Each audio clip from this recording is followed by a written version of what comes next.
Hello aspirants, welcome to unlock GS academy. चलिए start करते हैं दिसंबर मंथ का 15 सेशन, जिसमें हम न्यूज़पेपर की एग्जाम ओरिएंटेड इंपॉर्टेंट न्यूज़ को मल्टीपल चॉइस क्वेश्चन के थ्रू कवर करते हैं।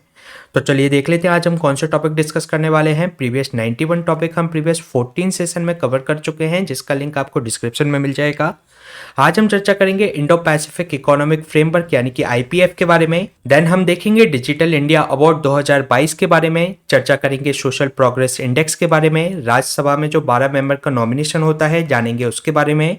इसके अलावा चर्चा करेंगे कि मोडेरा का सन टेम्पल अभी चर्चा में क्यों रहा, और जो स्कॉर्पियन क्लास की जो 5th जो सबमरीन है आईएनएस बागीर, उसको नेवी के अंतर्गत इंडक्ट करा दिया गया है। तो चर्चा करेंगे आईएनएस बागीर के बारे में। तो चलिए स्टार्ट करते हैं आज का इंपॉर्टेंट सेशन। ये क्वेश्चन आपका इंडो पैसिफिक इकोनॉमिक फ्रेमवर्क से संबंधित है, जिसके रिगार्डिंग आपको 3 स्टेटमेंट दिए गए हैं। फर्स्ट स्टेटमेंट में आपसे कहा गया है कि जो इंडो पैसिफिक इकोनॉमिक फ्रेमवर्क है ये यूएस के द्वारा लीड किया जाने वाला इकोनॉमिक ग्रुप है, जो कि कोशिश करता है कि इसके अंतर्गत जो 14 पार्टिसिपेटिंग कंट्री हैं उनके बीच में इकोनॉमिक पार्टनरशिप को मजबूत करे। सेकेंड स्टेटमेंट में आपसे कहा गया है कि जो इंडो पैसिफिक इकोनॉमिक फ्रेमवर्क है इसके अंतर्गत 5 पिलर हैं। थर्ड स्टेटमेंट में आपसे कहा गया है कि इसके अंतर्गत जो कंट्री शामिल होती है उसके लिए ज़रूरी होता है, कंपलसरी होता है कि इसके अंतर्गत जो भी पिलर हैं उससे संबंधित इनिशिएटिव में वह शामिल हो। तो इसके रिगार्डिंग आपको करेक्ट स्टेटमेंट फाइंड आउट करना है। तो चलिए देख लेते हैं इसका आंसर। इसमें जो फर्स्ट स्टेटमेंट में बात की गई है कि जो इंडो पैसिफिक इकोनॉमिक फ्रेमवर्क है ये यूएस के द्वारा लीड किया जाने वाला इकोनॉमिक ग्रुप है, जो कि कोशिश करता है कि 14 पार्टिसिपेटिंग कंट्री के बीच में इकोनॉमिक पार्टनरशिप को मजबूत करे। तो ये करेक्ट स्टेटमेंट है। सेकेंड स्टेटमेंट में जो बात की गई है कि जो आईपीएफ है जो फ्रेमवर्क है इसके अंतर्गत 5 पिलर हैं, तो इसके अंतर्गत ये रॉन्ग स्टेटमेंट है, क्योंकि इसके अंतर्गत 4 पिलर शामिल हैं। थर्ड स्टेटमेंट में जो बात की गई है कि इसमें जो कंट्री शामिल होती है उसके लिए ये अनिवार्य होता है कि वह इसके अंतर्गत जो भी पिलर दिए गए हैं उससे संबंधित इनिशिएटिव के अंतर्गत वह शामिल हो। तो इसमें ऐसा नहीं होता, क्योंकि इसके अंतर्गत जो कंट्री शामिल होती है इसमें जो 4 पिलर दिए गए हैं उसमें से ऐसा हो सकता है कि कोई कंट्री इसके अंतर्गत जो 4 पिलर के अंतर्गत कोई एक पिलर के अंतर्गत वह उससे संबंधित इनिशिएटिव को नहीं मानती हो, तो वह भी इसके अंतर्गत शामिल हो सकते हैं। उनके ऊपर बाध्यता नहीं होती कि वे चारों के चारों पिलर को इसमें संबंधित इनिशिएटिव का वह पालन करे। तो ये भी इसके अंतर्गत रॉन्ग स्टेटमेंट है, इसलिए इसका जो आंसर हो जाएगा C1 ओनली। चलिए जान लेते हैं अभी चर्चा में क्यों रहा। जो इंडिया इसका जो नेक्स्ट स्पेशल जो नेगोशिएशन होगी पिलर 2nd और 4th से संबंधित इंडो पैसिफिक इकोनॉमिक फ्रेमवर्क के संबंध में, तो ये जो होस्ट करेगा इंडिया के द्वारा। अगर हम बात करें इंडो पैसिफिक इकोनॉमिक फ्रेमवर्क की, तो ये यूएस के द्वारा लीड किया जाने वाला एक इकोनॉमिक ग्रुप है, जो कि इसके अंतर्गत जो 14 पार्टिसिपेटिंग जो कंट्री हैं उनके बीच में इकोनॉमिक पार्टनरशिप को ये मजबूत करता है। इसके अलावा जो इंडो पैसिफिक जो रीजन के अंतर्गत जो फैमिलीज हैं, वर्कर्स हैं और जो बिजनेसेस हैं उनको उनसे संबंधित उनको और ज़्यादा रेजिलिएंट इकोनॉमी में कन्वर्ट करने का ये प्रयास करता है। इसके अलावा इसका उद्देश्य ये है कि इंडो पैसिफिक रीजन के अंतर्गत जो इकोनॉमिक पार्टनरशिप है उसके उनके बीच में जो कंट्री हैं उनके बीच में उसको रेजिलिएंट बना सके, उसको सतत इंक्लूसिव और उसकी इकोनॉमिक ग्रोथ को सुनिश्चित किया जा सके। अगर हम बात करें इंडो पैसिफिक इकोनॉमिक फ्रेमवर्क की, तो इसमें जो इंडिया के द्वारा इसको ज्वाइन किया गया, साथ ही साथ जापान, ऑस्ट्रेलिया भी इसके अंतर्गत शामिल हैं। तो ये इन जो चारों देश हैं जिसमें आपका यूएस, ऑस्ट्रेलिया, इंडिया और जापान, तो ये क्वाड कंट्री हैं, ये क्वाड ग्रुप बनाया है इन्होंने। लेकिन जो इंडो पैसिफिक इकोनॉमिक ग्रुप है उसके अंतर्गत ये 4 कंट्री तो शामिल ही हैं, साथ ही साथ 10 जो आसियान कंट्री हैं वह भी इसके अंतर्गत शामिल हैं, और साउथ कोरिया और न्यूजीलैंड भी इसके अंतर्गत शामिल हैं। अगर हम बात करें जो इंडो पैसिफिक इकोनॉमिक फ्रेमवर्क की, तो ये लॉन्च किया गया था, लगभग इनिशियल इसके जो पार्टनर थे डजन इसके अंतर्गत पार्टनर थे, जो कि 40% ऑफ वर्ल्ड की जीडीपी को रिप्रेजेंट करते थे। इसके अलावा अगर हम बात करें आईपीएफ फ्रेमवर्क के अंतर्गत, तो 4 पिलर इसके अंतर्गत शामिल हैं, जिसमें फर्स्ट है सप्लाई चेन रेजिलियंस, सेकंड में है clear energy, clean energy, decarbonisation and infrastructure. इसके अलावा थर्ड में है टैक्सेशन एंड एंटी करप्शन, और फोर्थ में है फेयर एंड रेजिलिएंट ट्रेड। इसके अलावा इसमें एक अच्छी बात यह है कि इसमें जो कंट्री होती हैं वह फ्री होती हैं कि वे इनमें से 4 पिलर को ज्वाइन करना चाहती हैं या नहीं करना चाहती हैं। जैसे कि हम अपने इंडिया की बात करें तो इंडिया के द्वारा जो 4th जो ट्रेड पिलर है वह इंडिया के द्वारा ज्वाइन नहीं किया गया है, बाकी के 3 पिलर इंडिया के द्वारा इसमें ज्वाइन किए गए हैं। तो ये क्वेश्चन हमने डिस्कस किया इंडो पैसिफिक इकोनॉमिक फ्रेमवर्क से संबंधित। चलिए चलते हैं नेक्स्ट क्वेश्चन पे। नेक्स्ट क्वेश्चन है आपका डिजिटल इंडिया अवार्ड 2022 से संबंधित, जिसके रिगार्डिंग आपको दो स्टेटमेंट दिए गए हैं। फर्स्ट स्टेटमेंट में आपसे कहा गया है कि इस अवार्ड को कंडक्ट किया गया था नेशनल इंफॉर्मेटिक्स सेंटर के द्वारा, जो कि ministry of electronics and information technology, जिसको हम MIT के नाम से जानते हैं।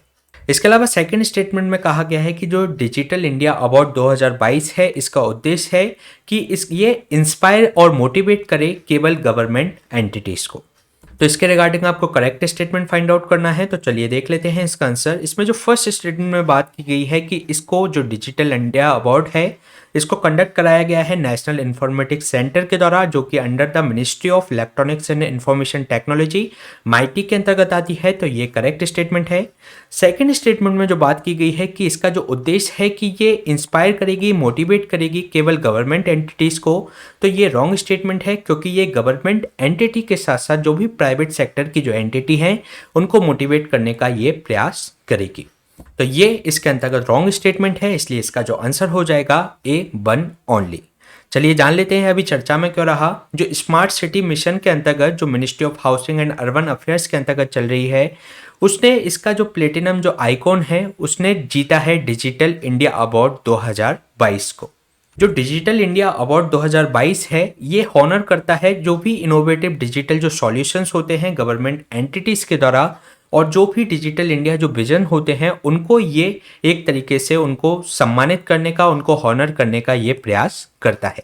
अगर हम बात करें डिजिटल इंडिया मिशन की, डिजिटल इंडिया अवार्ड की, तो ये कंडक्ट कराया गया है नेशनल इंफॉर्मेटिक्स सेंटर के द्वारा under the ministry of electronics and information technology के अंतर्गत ये आता है, नेशनल इंफॉर्मेटिक्स सेंटर। इसके अलावा ये जो अवार्ड दिया गया है, ये स्मार्ट सिटी के अंतर्गत जो डेटा स्मार्ट जो सिटीज डिजिटल प्लेटफॉर्म तैयार किया गया है उसको ये दिया गया है, जो कि एम्पावर करता है सिटीज को डेटा इनिशिएटिव के थ्रू। अगर हम बात करें डेटा स्मार्ट सिटी इनिशिएटिव के बारे में, तो इसको लॉन्च किया गया था under the national urban digital mission के अंतर्गत, जिसका उद्देश्य ये था कि जो भी डेटा है जो कि बेटर गवर्नेंस के लिए जो इंडिया की जो 100 स्मार्ट सिटीज हम तैयार कर रहे हैं, उसमें के संबंध में जो भी बेटर गवर्नेंस से संबंधित जो डेटा है उसको इसके अंतर्गत शामिल किया जाए और उसको असेस किया जाए। इसके अंतर्गत ये 3 अप्रोच पर ये काम करता है, जिसके अंतर्गत पीपल, प्रोसेस एंड प्लेटफॉर्म। और ये इस तरीके का कल्चर इसमें जनरेट करने की कोशिश कर रहा है कि वह अवेयरनेस दे सकें डेटा से संबंधित, जो जिस तरीके की सिटी फंक्शनिंग कर रही है उससे संबंधित जो भी डेटा है उससे सभी को अवेयर करा सकें। इसके अलावा अगर हम बात करें डेटा स्मार्ट सिटी के क्या बेनिफिट्स हैं उसके बारे में, तो ये एक तरीके से हेल्प करता है सिटी के एडमिनिस्ट्रेशन को बेहतर करने के लिए। साथ ही साथ वह इससे संबंधित जो पॉलिसीज हैं उसको भी बेटर तरीके से ये उसमें बना सकते हैं। इसके अलावा जो डिलीवरी है रिसोर्सेज की, उसका जो एलोकेशन है इफिशिएंटली उसको एलोकेट किया जा सकता है with the help of data smart city का उपयोग करते हुए। इसके अलावा ये जो कॉम्प्लेक्स प्रॉब्लम्स हैं, किसी भी तरीके का जो सैनिटेशन की प्रॉब्लम है, कंजेशन की प्रॉब्लम है, छोटी छोटी गलियां हैं, तो उससे संबंधित सिटीजन को ये एम्पावर करती है और उनसे संबंधित जो आंकड़े हैं उनको ये प्रोवाइड कराती है। इसके अलावा ये प्रमोट करती है मल्टी डिसिप्लिनरी जो रिसर्च हैं, जो सिविक इश्यूज हैं, जो भी हमारे सामाजिक जो इशू हैं उससे संबंधित कई लोगों के जो भी रिसर्च हो सकते हैं मल्टी डिसिप्लिनरी, तो उसको प्रमोट करने का ये प्रयास किया जाता है। साथ ही साथ ये पारदर्शिता बढ़ाती है, लोगों की जवाबदेहिता को इसमें सुनिश्चित करती है, क्योंकि आपके पास जब स्टैट्स होंगे, जब आपके पास डेटा अवेलेबल होगा, तो आप उसकी किसी भी व्यक्ति की या किसी भी अधिकारी की जवाबदेहिता को आप उसके आधार पर, डेटा के आधार पर उसको सुनिश्चित किया जा सकता है। इसके अलावा इससे संबंधित कुछ इनिशिएटिव भी लिए गए हैं, जिसके अंतर्गत जो स्मार्ट सिटी है उसका एक ओपन डेटा प्लेटफॉर्म बनाया गया है, पोर्टल तैयार किया गया है, जो कि सिटीज से संबंधित ये शेयर करता है डेटा को, और ये एक तरीके का कॉमन प्लेटफॉर्म है। साथ ही साथ India urban data exchange platform भी तैयार किया गया है डेटा के एक्सचेंज करने के लिए, और एक MP लाइफाई यानी कि assessment and monitoring platform for liveable, inclusive and future ready urban India, ये भी प्रोग्राम चलाया जा रहा है डेटा से संबंधित। तो ये हमने बात की डेटा स्मार्ट सिटी के इनिशिएटिव के बारे में। अगर हम बात करें डिजिटल इंडिया अवार्ड जो कि स्मार्ट सिटी के इस प्लेटफॉर्म को दिया गया है, तो डिजिटल जो इंडिया अवार्ड है इंस्टीट्यूट किया गया था 2009 में और ये एक तरीके का जो इंडिया के अंतर्गत जो भी एफर्ट चल रहे हैं डिफरेंट जो गवर्नमेंट एंटिटीज के द्वारा डिजिटल स्थिति में, तो उसके अंतर्गत उनको हॉनर करने का, उनको सम्मान करने का ये प्रयास करता है। ये जो कंडक्ट किया जाता है नेशनल इंफॉर्मेटिक्स सेंटर के द्वारा किया जाता है, जो कि ministry of electronics and information technology के अंतर्गत आता है। और ये जो इस वर्ष 2022 में जो कंडक्ट किया गया वह 7th एडिशन था। इसके अलावा जो डिजिटल जो इंडिया अवार्ड है ये प्रेजेंट करते हैं अपॉर्चुनिटी, जिससे कि जो डिजिटल इनिशिएटिव हैं उनको सम्मानित किया जा सके और वे अपने आप में ट्रांसफॉर्म लाएं और डिजिटली एम्पावर्ड सोसाइटी का जनरेट और नॉलेज इकोनॉमी को तैयार करने का वह प्रयत्न कर सकें। इसके अलावा ये जो अवार्ड है इंस्टीट्यूट किया गया था under the aegis of national portal of India के अंतर्गत, जो कि इनकरेज करता है हॉनर और इनोवेटिव जो डिजिटल सॉल्यूशंस होते हैं उनके लिए सम्मान करता है at the all the government entities सारे लेवल्स पे। इसके अलावा जो डिजिटल इंडिया अवार्ड 2022 का जो उद्देश्य है कि वह इंस्पायर करे और मोटिवेट करे केवल गवर्नमेंट एंटिटीज को ही नहीं, बल्कि जो भी आपके स्टार्टअप्स हैं डिजिटल इंडिया विजन को पूरा करने के लिए, वह उनको भी एक तरीके से मोटिवेट करने का ये प्रयास कर रहा है। तो ये था क्वेश्चन हमारा डिजिटल इंडिया अवार्ड पर। चलिए चलते हैं नेक्स्ट क्वेश्चन पे। नेक्स्ट क्वेश्चन है आपका सोशल प्रोग्रेस इंडेक्स से संबंधित, जिसके रिगार्डिंग आपको 3 स्टेटमेंट दिए गए हैं। फर्स्ट स्टेटमेंट में आपसे कहा गया है कि जो सोशल प्रोग्रेस इंडेक्स है इसको रिलीज किया जाता है नीति आयोग के द्वारा। सेकेंड स्टेटमेंट में आपसे कहा गया है कि जो सोशल प्रोग्रेस इंडेक्स है इसको ये असेस करता है स्टेट और डिस्ट्रिक्ट को, जो कि इसके अंतर्गत जो 12 कंपोनेंट्स हैं 3 क्रिटिकल डायमेंशंस के अंतर्गत उसके आधार पर। थर्ड स्टेटमेंट में आपसे कहा गया है कि इसके अंतर्गत जो बेस्ट परफॉर्मिंग जो स्टेट्स या यूटी के अंतर्गत तो वह लक्षद्वीप है। तो इसके रिगार्डिंग आपको करेक्ट स्टेटमेंट फाइंड आउट करना है। तो चलिए देख लेते हैं इसका आंसर।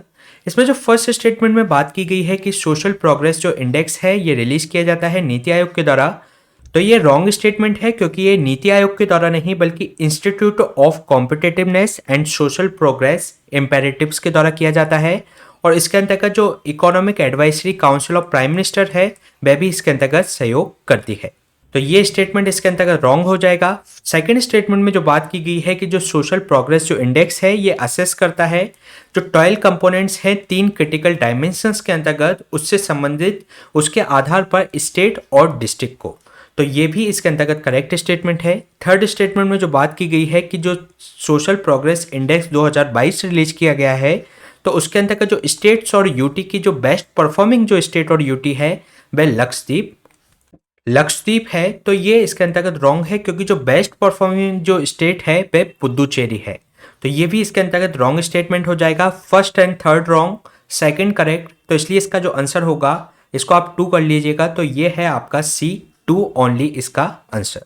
चलिए जान लेते हैं इसके बारे में। जो सोशल प्रोग्रेस जो इंडेक्स है इसको institute of competitiveness and social progress imperative के द्वारा इसको रिलीज किया गया, और इसको जो economic advisory council of prime minister ने भी जो खुद है उसके द्वारा भी इसको मदद की गई। जो सोशल प्रोग्रेस जो इंडेक्स है ये असेस करता है स्टेट और डिस्ट्रिक्ट को। ध्यान दीजिएगा इसमें स्टेट के साथ साथ डिस्ट्रिक्ट को भी असेस किया जाता है। और इसके अंतर्गत 12 कंपोनेंट्स हैं जो कि 3 क्रिटिकल डायमेंशंस जो सोशल प्रोग्रेस की हैं उसके आधार पर इनको असेस किया जाता है। अगर हम बात करें इन 3 क्रिटिकल डायमेंशंस के बारे में, तो फर्स्ट है बेसिक ह्यूमन नीड्स, सेकंड में है आपकी foundation of wellbeing and third पर है आपके अपॉर्चुनिटी यानी कि अवसर। इसके अलावा अगर हम इसकी जो SPI जो निकाला गया उसके अगर 2022 की बात करें तो बेस्ट परफॉर्मिंग जो स्टेट है वह पुदुचेरी एंड सेकंड पे आपका लक्षद्वीप एंड गोवा इसके अंतर्गत हैं। और जो 3 परफॉर्मिंग जो डिस्ट्रिक्ट के बारे में अगर हम बात करें तो उसमें शिमला और जो सोलन है हिमाचल प्रदेश का वह इसके अंतर्गत बेस्ट परफॉर्मिंग डिस्ट्रिक्ट है। और अगर हम बात करें ग्लोबल लेवल पर जो भी सोशल प्रोग्रेस जो इंडेक्स निकाला जाता है उसके अंतर्गत 2022 के अंतर्गत भारत की जो रैंक थी वह 110 नंबर पर थी। इसके अलावा अगर हम बात करें ये इसको 6 टीयर के अंतर्गत इसके अंतर्गत शामिल किया गया है, जिसमें जो फर्स्ट टीयर है उसके अंतर्गत वेरी हाई जो सोशल प्रोग्रेस वाले जो स्टेट हैं उनको शामिल किया गया है। ये वह स्टेट हैं जिन्होंने रिमार्केबली वेल परफॉर्म किया है, जिसके अंतर्गत इसकी जो 3 डायमेंशंस के अंतर्गत जो 14 इसके अंतर्गत जो फैक्टर हैं उसके अंतर्गत तो वह स्टेट इसके अंतर्गत टीयर 1 के अंतर्गत शामिल किए गए हैं, जिसमें आपका पुदुचेरी फर्स्ट नंबर पे, सेकंड पे आपका लक्षद्वीप और थर्ड नंबर पे गोवा इसके अंतर्गत शामिल है। इसके अलावा अगर हम बात करें जो हाई सोशल प्रोग्रेस वाले भी इसके अंतर्गत शामिल किए गए हैं, जिसमें जम्मू एंड कश्मीर इसके अंतर्गत फर्स्ट स्थान पर है। इसी तरीके से इसमें थर्ड, फोर्थ और अगर हम सिक्स्थ की बात करें जो कि वेरी लो सोशल प्रोग्रेस वाले स्टेट्स हैं, जिसमें आसाम 34 पर, बिहार और देन झारखंड इसके अंतर्गत शामिल है। तो अगर आपको फर्स्ट ध्यान रखना है तो पुदुचेरी का नाम ध्यान रखिएगा, और जो लास्ट में अगर हम बात करें तो सबसे बेकार स्थिति झारखंड में दिखाई पड़ती है। इसके अलावा अगर हम बात करें social progress index global scale पर, तो ये पब्लिश किया जाता है जो सोशल प्रोग्रेस इम्पेरेटिव है, जो कि यूएस की नॉन प्रॉफिट बेस्ड एक ऑर्गेनाइजेशन है। ये वर्ल्ड के जो लार्जेस्ट जो आपके कलेक्शंस हैं सोशल और एनवायरमेंटल डेटा का, और जो फर्स्ट जो हॉलिस्टिक जो मेजर्स होते हैं कंट्री के जो सोशल परफॉर्मेंस के आधार पर, तो वह इनके जो फैक्टर्स के आधार पर उनको असिस्ट करता है। ये लगभग 12 कंपोनेंट्स इसके अंतर्गत किए जाते हैं और 60 इंडिकेटर इसके अंतर्गत शामिल हैं, जिसके आधार पर ये सोशल परफॉर्मेंस जो 169 कंट्री का ये असेस करता है। 169 का तो ये फुली करता है, और एडिशनली जो 27 कंट्री का ये पार्शियली इसके अंतर्गत असेस किया जाता है। किसके द्वारा? सोशल प्रोग्रेस इम्पेरेटिव्स के द्वारा। और इसके अंतर्गत अगर हम 2022 की बात करें तो भारत की रैंक इसमें 169 कंट्रीज में से 110 नंबर पे हमारे भारत का स्थान था। इसके अलावा अगर हम बात करें, जो हमने बात की थी EAC-PM के बारे में, जो कि हमारी economic advisory council prime minister, ये एक तरीके की non constitutional, non statutory and independent body है, जो कि जो इकोनॉमिक और उससे संबंधित इश्यूज पर गवर्नमेंट ऑफ इंडिया के अंतर्गत, तो वे उससे संबंधित प्राइम मिनिस्टर को ये उस एडवाइस देने के लिए ये काउंसिल तैयार की गई है। ये जो काउंसिल है एक तरीके से हाईलाइट करती है इकोनॉमिक इश्यूज को, और इसका जो पॉइंट ऑफ व्यू होता है वह न्यूट्रल व्यू पॉइंट लेकर ये एडवाइस करने का प्रयास करती है प्राइम मिनिस्टर को। और ये एडवाइस करती है प्राइम मिनिस्टर को ऑन इकोनॉमिक इश्यूज, जैसे कि आपके इन्फ्लेशन से संबंधित या माइक्रो फाइनेंस या इंडस्ट्रियल आउटपुट से संबंधित, और इसके administration, logistic, planning and budgeting जो पर्पस के लिए नीति आयोग के द्वारा इस नोडल एजेंसी को EAC-PM के रूप में, इसकी नोडल एजेंसी के रूप में सर्व किया जाता है। तो ये क्वेश्चन हमने डिस्कस किया सोशल प्रोग्रेस इंडेक्स के बारे में। चलिए चलते हैं नेक्स्ट क्वेश्चन पे। नेक्स्ट क्वेश्चन है आपका ये राज्यसभा में नॉमिनेशन से संबंधित, जिसके रिगार्डिंग आपको 3 स्टेटमेंट दिए गए हैं। फर्स्ट स्टेटमेंट में आपसे कहा गया है कि कॉन्स्टिट्यूशन ऑफ इंडिया के अंतर्गत ये प्रोविजन दिया गया है कि वे राज्यसभा के अंतर्गत 12 मेंबर का नॉमिनेशन किया जाएगा भारत के राष्ट्रपति के द्वारा। सेकेंड स्टेटमेंट में आपसे कहा गया है कि ये जो पर्सन है नॉमिनेट किए जाते हैं राज्यसभा के अंतर्गत, उनको स्पेशल नॉलेज या उनका जो प्रैक्टिकल उनको एक्सपीरियंस होना चाहिए in the field of literature, science, art and social service के अंतर्गत, यानी कि साहित्य, विज्ञान, कला और समाज सेवा के अंतर्गत। थर्ड स्टेटमेंट में आपसे कहा गया है कि जो अभी तक की कोई भी नॉमिनेटेड जो मेंबर हैं अभी तक के इतिहास में राज्यसभा के अंतर्गत जो पैनल होता है 22 चेयरमैन का, उसके अंतर्गत अभी तक शामिल नहीं हुए हैं। तो इसके रिगार्डिंग आपको करेक्ट स्टेटमेंट फाइंड आउट करना है। तो चलिए देख लेते हैं इसका आंसर। इसमें जो फर्स्ट स्टेटमेंट में बात की गई है कि कॉन्स्टिट्यूशन ऑफ इंडिया के अंतर्गत ये प्रावधान किया गया है कि राष्ट्रपति के द्वारा राज्यसभा में 12 मेंबर को नॉमिनेट किया जाएगा, तो ये करेक्ट स्टेटमेंट है। इसके अलावा सेकंड स्टेटमेंट में जो बात की गई है कि इसमें जो नॉमिनेशन होगा मेंबर को, उनको स्पेशल नॉलेज होनी चाहिए या प्रैक्टिकल एक्सपीरियंस होना चाहिए इन द फील्ड ऑफ साहित्य, विज्ञान, कला एंड समाज सेवा के अंतर्गत। तो ये भी इसके अंतर्गत करेक्ट स्टेटमेंट है। लेकिन जो थर्ड स्टेटमेंट में बात की गई है कि अभी तक कोई ऐसा नॉमिनेटेड मेंबर जो राज्यसभा के इतिहास में 22 चेयरमैन का जो हाउस का जो पैनल होता है उसके अंतर्गत शामिल नहीं किया गया, तो अभी हाल ही में ही PT उषा को इसके अंतर्गत शामिल किया गया है। तो और ये फर्स्ट टाइम हुआ है जब किसी नॉमिनेटेड मेंबर को 22 चैम्बर के हाउस ऑफ द पैनल में शामिल किया गया है। तो ये स्टेटमेंट इसके अंतर्गत रॉन्ग हो जाएगा, इसलिए इसका जो आंसर होगा A1 and 2 ओनली। चलिए जान लेते हैं इसके बारे में। अभी जो PT Usha first nominated member बन गई हैं हिस्ट्री ऑफ द राज्यसभा के अंतर्गत, जो कि इंक्लूड की गई है panel of 22 chairman of the house के अंतर्गत। इसके अंतर्गत जो पैनल होता है वे प्रिसाइड करते हैं ओवर द हाउस, और जो कि आपके जैसे चेयरमैन नहीं है, एब्सेंस है उनकी या डेप्यूटी चेयरमैन है, तो इस पैनल के अंतर्गत जो भी नाम होंगे उसके आधार पर वे चेयर करेंगे राज्यसभा को। इसके अलावा अगर हम बात करें जो नॉमिनेटेड जो मेंबर होते हैं राज्यसभा के अंतर्गत, तो जो फोर्थ शेड्यूल है कॉन्स्टिट्यूशन की 26 जनवरी 1950 की अगर हम बात करें, तो राज्यसभा के अंतर्गत 216 मेंबर थे टोटल, जिसमें से 12 मेंबर को नॉमिनेटेड किया जाता था प्रेसिडेंट के द्वारा, और जो रिमेनिंग जो मेंबर थे 204 वे इलेक्ट किए जाते थे। लेकिन अगर हम प्रेजेंट स्ट्रेंथ की बात करें तो अभी 245 जो मेंबर हैं वह राज्यसभा में हैं, जिसमें से 233 जो मेंबर हैं वह इलेक्ट किए जाते हैं, और जो 12 जो मेंबर हैं वह नॉमिनेट किए जाते हैं प्रेसिडेंट के द्वारा।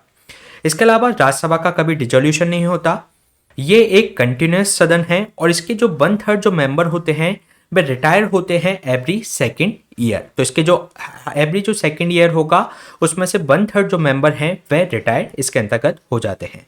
इसके अलावा जो 12 जो नॉमिनेटेड मेंबर हैं राज्यसभा के अंतर्गत, ये इमिनेंट होने चाहिए इन द पर्टिकुलर फील्ड, जो कि हमने बात की साहित्य, कला, विज्ञान और समाज सेवा के अंतर्गत। इसके अलावा अगर हम इसके कॉन्स्टिट्यूशनल प्रोविजंस के बारे में बात करें तो 81A के अंतर्गत कॉन्स्टिट्यूशन ऑफ इंडिया में इस तरीके का प्रोविजन दिया गया है कि 12 मेंबर राज्यसभा के अंतर्गत प्रेसिडेंट के द्वारा नॉमिनेट किए जाएंगे, और ये इस नॉमिनेशन का आधार क्या होगा वह आर्टिकल 83 के अंतर्गत दिए गए हैं।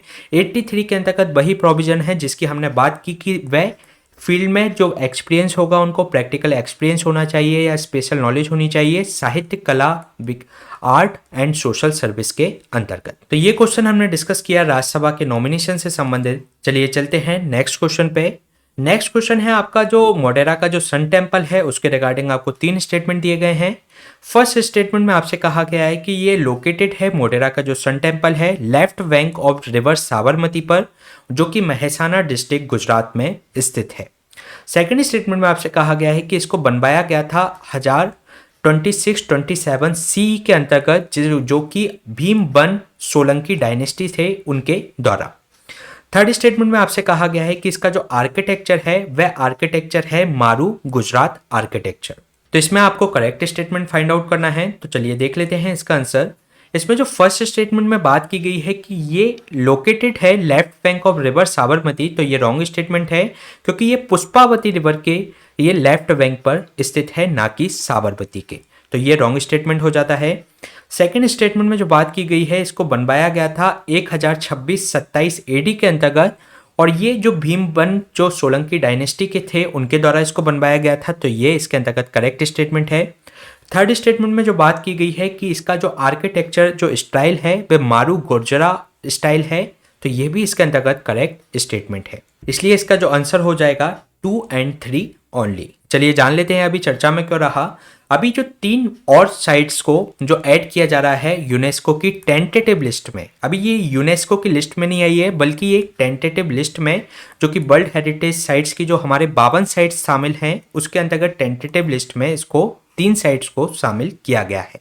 ये 3 साइट्स कौन सी हैं? गुजरात का जो बड़नगर जो टाउन है जहां से हमारे प्राइम मिनिस्टर मोदी जी आते हैं, सेकंड है आइकॉनिक जो सन टेम्पल है मोटेरा का, एंड जो थर्ड है रॉक कट स्कल्पचर जो उनाकोटी का, जो कि त्रिपुरा में स्थित है। इन 3 साइट्स को टेंटेटिव लिस्ट में शामिल किया गया है यूनेस्को की। अगर हम बात करें यूनेस्को की टेंटेटिव लिस्ट की, तो वह उस तरीके की एक तरीके से इन्वेंट्री होती है जिसके अंतर्गत कोई स्टेट पार्टी, जैसे कि हमारे देश के द्वारा, उसको उसमें नॉमिनेशन करने के लिए इंटेंट होते हैं, यानी कि उसकी इच्छा है कि इन हेरिटेज साइट्स को भी इनमें शामिल किया जाए।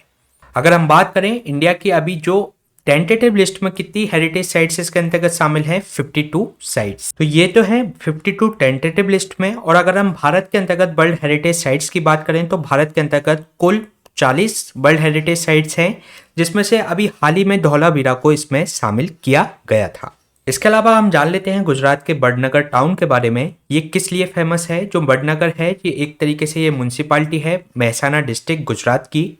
ये एक मल्टी लेयर्ड और मल्टी कल्चरल जो एक मर्केंटाइल सेटलमेंट है, यानी कि व्यापारिक बंदोबस्त है, और ये आपको 8th सेंचुरी BC से ये आपको देखने को मिलता है।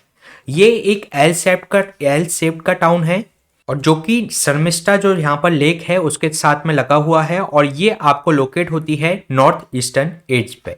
इसके अलावा वन ऑफ देम अगर हम इसकी बात करें तो ये जो सेंट्रल इंडिया को सिंध से जोड़ने का काम करता है। इसके अलावा जो फर्दर जो आपके नॉर्थ वेस्ट जो रीजन है उनको भी पोर्ट टाउन से ये कनेक्ट करता है गुजरात कोस्ट से।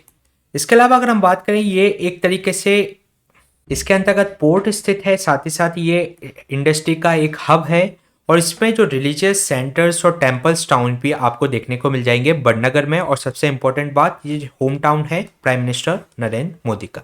तो इसके अंतर्गत आप ये ध्यान रखिएगा, जो एल शेप जो टाउन है ये शर्मिष्ठा लेक से ये लगा हुआ है। इसके अलावा बड़नगर में जो मेजर जो एंशियंट रूट हुआ करते थे वह यहाँ से क्रॉस करते हैं एक दूसरे को। इसके अलावा अगर हम बात करें जो सन टेम्पल मोडेरा की, तो और से संबंधित एडजस्टिंग जो मॉन्यूमेंट्स हैं उनके बारे में, तो ये लेफ्ट बैंक पर हैं, जो कि आपकी पुष्पावती जो रिवर है जो कि ट्रिब्यूटरी है रूपन रिवर की, और ये स्थित है महसाना डिस्ट्रिक्ट गुजरात में। और इसको जो इसकी जो आर्किटेक्चर जो स्टाइल है वह मारू गुर्जरा स्टाइल है, जो कि 11वीं सेंचुरी में इसको बनवाया गया था और इसको संरक्षण प्राप्त था सोलंकी डायनेस्टी का। इसके अलावा इसके अंतर्गत जो मेन टेम्पल है जिसको गर्भगृह कहा जाता है, और इसमें जो हॉल है उसको गढ़ मंडप कहा जाता है। साथ ही साथ जो आउटर जो हॉल है जिसको असेंबली हॉल भी कहा जाता है उसको सभा मंडप या रंग मंडप कहा जाता है। साथ ही इसमें एक सेक्रेट पूल यानी कि एक कुंड है जिसको हम जानते हैं राम कुंड के नाम से। इसके अलावा इसमें एक ये जो बनवाया गया है जो ब्राइट येलो सैंडस्टोन के द्वारा बनवाया गया है। इसके अगर हम स्कल्पचर और फीचर्स की बात करें तो ये एक लाइफ साइज के फिगर में यह बना हुआ है, और ये बिलोंग करता है 3 ग्रुप्स ऑफ डाइटीज से जो कि भगवान है इसके अंतर्गत। वह ये हैं आदित्यास, लोकपालास एंड डेबिस। तो इसके अंतर्गत 3 जो डाइटीज हैं आदित्य, लोकपाल एंड आपके देवीस। इसके अलावा अगर हम बात करें जो रॉक कट जो स्कल्पचर्स हैं जिसमें उनाकोटी में आपको देखने को मिलेगा, उनाकोटी रेंज आपको त्रिपुरा में देखने को मिलेगी। ये लोकेटेड है north eastern region of Tripura में। और जो उनाकोटी का अगर लिटरली अगर हम मीनिंग जानने की कोशिश करें तो इसका मतलब होता है 1 लेस देन अ करोड़, यानी कि करोड़ में से एक कम। इसके अलावा ये जो प्रोवाइड कराता है जो एविडेंस हैं जो एंशियंट जो सैब जो वर्शिप की जाती थी त्रिपुरा के अंतर्गत 8वीं से 9वीं सेंचुरी के बीच में, तो इसके प्रमाण हमें यहाँ पर देखने को मिलते हैं। साथ ही साथ यहाँ ये फेमस है इसकी जहाँ पर जो एक रॉक के कारण जो इसका जो पैनल है वह यहाँ पर आपके हिंदू डाइटीज को उसके अंतर्गत डिपिक्ट किया गया है, उसी में ही आकृति इस रॉक कट के अंतर्गत दी गई है। इसके अलावा इसके अंतर्गत जो उनाकोटी के अंतर्गत ये आपकी जो रॉक कट इमेजेस के रूप में इसको आइडेंटिफाई किया जाता है, और इसमें जो स्कल्पचर्स हैं जो इसमें कृतियां जो बनी हुई हैं वे लूज फॉर्म में हैं। इसके अलावा ये जो फेमस फिगर हम इसके स्कल्पचर की बात करें तो उसमें हमें उनाकोटीश्वरा काल भैरव की प्रतिमा देखने को मिलेगी। साथ ही साथ गंगाधारा की भी यहाँ पर देखने को मिलती है स्कल्पचर्स, और इसमें जो डिपिक्ट करते हैं जो बोधिसत्वा हैं जो आपके चतुर्मुख लिंगा हैं, वन एक मुख लिंगा हैं, ये इसके अंतर्गत आपके यहाँ पर कई सारी आकृतियां देखने को मिलेगी। इसके अलावा इसके उनाकोटी के अंतर्गत 3 कुंड्स हैं। इसका जो बिग पार्ट है वह यह है कि यहाँ पर एनुअली मतलब हर साल यहाँ पे अशोक अष्टमी का यहाँ पर मेला लगता है। तो ये हमने बात की उनाकोटी रेंज के बारे में, ये इस पर ध्यान रखिएगा। ये त्रिपुरा के अंतर्गत है और ये किस में आता है आपके रॉक कट, इसमें आर्किटेक्चर के रूप में इसको जाना जाता है। और ये एविडेंस प्रोवाइड कराता है जो एंशियंट जो सैब की जो वर्शिप होती थी त्रिपुरा के अंतर्गत 8 और 9th सेंचुरी के अंतर्गत, उसको ये बताने का काम करता है। तो ये क्वेश्चन हमने डिस्कस किया है यूनेस्को की जो टेंटेटिव लिस्ट में जो 3 साइट्स को इसमें शामिल किया गया है उसके बारे में। चलिए चलते हैं नेक्स्ट क्वेश्चन पे। नेक्स्ट क्वेश्चन है आपका आईएनएस बागीर से संबंधित, जिसके रिगार्डिंग आपको 2 स्टेटमेंट दिए गए हैं। फर्स्ट स्टेटमेंट में आपसे कहा गया है कि जो 6 स्कॉर्पियन जो सबमरीन है ये बिल्ड की जा रही है इंडिजिनियस रूप से under the project 75। Second statement में कहा गया है कि इसको जो बिल्ड किया गया है वह garden rich ship builders and engineering limited यानी कि GRSC के द्वारा किया गया है अंडर द, और इसके अंदर का जो टेक्नोलॉजी ट्रांसफर किया गया है वह नेवल ग्रुप ऑफ फ्रांस के द्वारा किया गया है। तो इसमें आपको करेक्ट स्टेटमेंट फाइंड आउट करना है। तो चलिए देख लेते हैं इसका आंसर। इसमें जो फर्स्ट स्टेटमेंट में बात की गई है कि जो 6 स्कॉर्पियन जो सबमरीन है ये बिल्ड की जा रही है इंडिजिनियस रूप से यानी कि स्वदेशी रूप से और अंडर द प्रोजेक्ट 75, तो ये करेक्ट स्टेटमेंट है। सेकेंड स्टेटमेंट में जो बात की गई है कि इसको बिल्ड किया जा रहा है garden rich ship builders and engineers limited यानी कि GRSC के द्वारा, और इसमें जो टेक्नोलॉजी ट्रांसफर किया जा रहा है नेवल ग्रुप ऑफ फ्रांस के द्वारा, तो ये इसके अंतर्गत रॉन्ग है क्योंकि इसको जो बिल्ड किया जा रहा है वह मजगांव डॉकयार्ड लिमिटेड के द्वारा इसको डेवलप किया जा रहा है, बिल्ड किया जा रहा है, जबकि जो टेक्नोलॉजी ट्रांसफर है वह नेवल ग्रुप ऑफ फ्रांस के द्वारा है। तो ये इसके अंतर्गत रॉन्ग स्टेटमेंट है, इसलिए इसका जो आंसर है वह है 1 ओनली। चलिए देख लेते हैं इसके बारे में। अभी जो 5th स्कॉर्पियन जो क्लास सबमरीन है INS बागिर, उसको डिलीवर कर दिया गया है नेवी को। अगर हम बात करें 6 स्कॉर्पियन सबमरीन क्लास की, तो ये बिल्ड किए जा रहे हैं इंडिजिनियस रूप से, स्वदेशी रूप से अंडर द प्रोजेक्ट 75। और ये किसके द्वारा किए जा रहे हैं? Mazagon dock ship builders limited के द्वारा। और उसमें जो टेक्नोलॉजी ट्रांसफर की जा रही है नेवल ग्रुप ऑफ फ्रांस के द्वारा की जा रही है। अगर हम बात करें INS बागिर की, तो ये 5th नंबर की कलवरी क्लास की सबमरीन है, जिसके अंतर्गत आपके जो कलवरी है फर्स्ट, सेकंड है खांदेरी, थर्ड पे है करंज, वेला एंड बागसीर। इसके अंतर्गत जो कलवरी, खंडेरी और करंज और बेला है, इसको अभी शामिल कर लिया गया है नेवी में। इसके अलावा जो 5th है वे बागिर है और बागसीर को अभी नहीं किया गया है। इसके अलावा ये जो सबमरीन है, इनको जो कैपेबिलिटी है कि वे ऑपरेट कर सकती हैं वाइड रेंज ऑफ जो नेवल कॉम्बैट होते हैं, नेवल से संबंधित जो लड़ाइयाँ होती हैं, उसके अंतर्गत जो एंटी वारशिप, जो एंटी सबमरीन जो ऑपरेशन करने हैं या कोई इंटेलिजेंस को गैदर करना है, सर्विलांस करना है, तो उसके लिए ये काफ़ी लाभदायक रहेंगी ये हमारी स्कॉर्पियन सबमरीन क्लास। इसके अलावा इसमें कई सारे टाइप की सबमरीन्स होती हैं, उनके बारे में अगर हम बात करें तो सबमरीन शिप बैलिस्टिक होती है फर्स्ट टाइप, जो कि एक तरीके से एक अनडिटैचेबल लॉन्च प्लेटफॉर्म की तरफ काम करती है, जो कि इंटरकॉन्टिनेंटल मिसाइल्स के लिए ये यूज की जाती है। ये जो डिज़ाइन की जाती है इसमें जो स्पेसिफिकली होती है वह स्टील्थ इसके अंतर्गत शामिल होती है, और ये प्रिसाइज डिलीवरी कर सकती है जो न्यूक्लियर वारहेड, अगर हमें किसी पर न्यूक्लियर हमला करना है उस वारहेड को ये प्रिसाइसली डिलीवर कर सकती है। अगर हम इंडिया की बात करें तो इंडिया के पास इस तरीके की सबमरीन केवल एक है, वह है INS अरिहंत, जो कि हमारी SSBN सबमरीन है। इसके अंतर्गत जो स्टील्थ का जो मतलब होता है, अगर ये जो सबमरीन है और अगर इस पर ये स्टील्थ टेक्नोलॉजी से लैस है, तो उसके अंतर्गत अन्य कोई सबमरीन है और उसके डिटेक्शन, उसके रडार के डिटेक्शन में अगर ये स्टील्थ टेक्नोलॉजी से लैस है तो उसके रडार में ये डिटेक्ट नहीं होगी। तो इसका मतलब होता है स्टील्थ टेक्नोलॉजी। इसके अलावा अगर हम बात करें सेकंड टाइप की, तो एक होती है न्यूक्लियर पावर्ड अटैक सबमरीन, जिसके अंतर्गत ये न्यूक्लियर पावर्ड अटैक सबमरीन होती है, जो कि एक तरीके से नॉन न्यूक्लियर वेपन्स के लिए इसको यूज किया जाता है। इसमें न्यूक्लियर पावर्ड का मतलब यह है कि जो सबमरीन को चलाने के लिए जो पावर होती है वह न्यूक्लियर एनर्जी के द्वारा इसको पावर दी जाती है।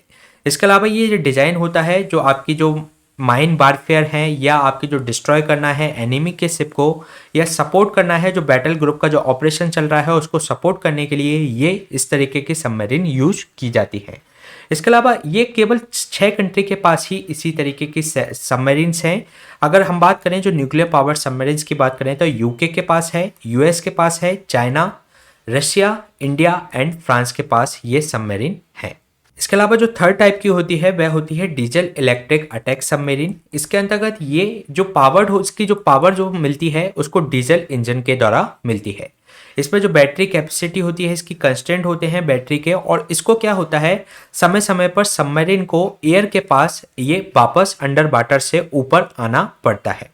जबकि जो हमने अभी न्यूक्लियर पावर जो सबमरीन की बात की थी, तो वह कई समय तक जो वाटर के अंतर्गत रह सकती है, उसको बार बार ऊपर आकर एयर नहीं लेनी पड़ती, इसको लगातार फ्रिक्वेंटली रिसर्फेस करना पड़ता है। तो इसका ये एक तरीके से डिसएडवांटेज है। इसके अलावा भारत पर जो डीजल इलेक्ट्रिक अटैक जो सबमरीन है वह आपकी जो एक शिशुमार क्लास है जो कि हमने जनवरी से ली है, एक किलो क्लास है ये जो सिंधु घोष क्लास जो कि हमने रसिया से ली है, और जो कलवरी क्लास जिसकी हमने अभी बात की जिसके अंतर्गत 6 स्कॉर्पियन क्लास जो सबमरीन तैयार की जा रही हैं, तो वह जो कलवरी क्लास है वह भी डीजल इलेक्ट्रिक सबमरीन के अंतर्गत आती है। तो ये क्वेश्चन हमने डिस्कस किया INS बागिर के बारे में। इसी तरीके के सेशन हम आपके बीच में लाते रहेंगे। आप हमसे इस टेलीग्राम चैनल से भी जुड़ सकते हैं। Please stay tuned and subscribe the unlock GS academy. Thank you.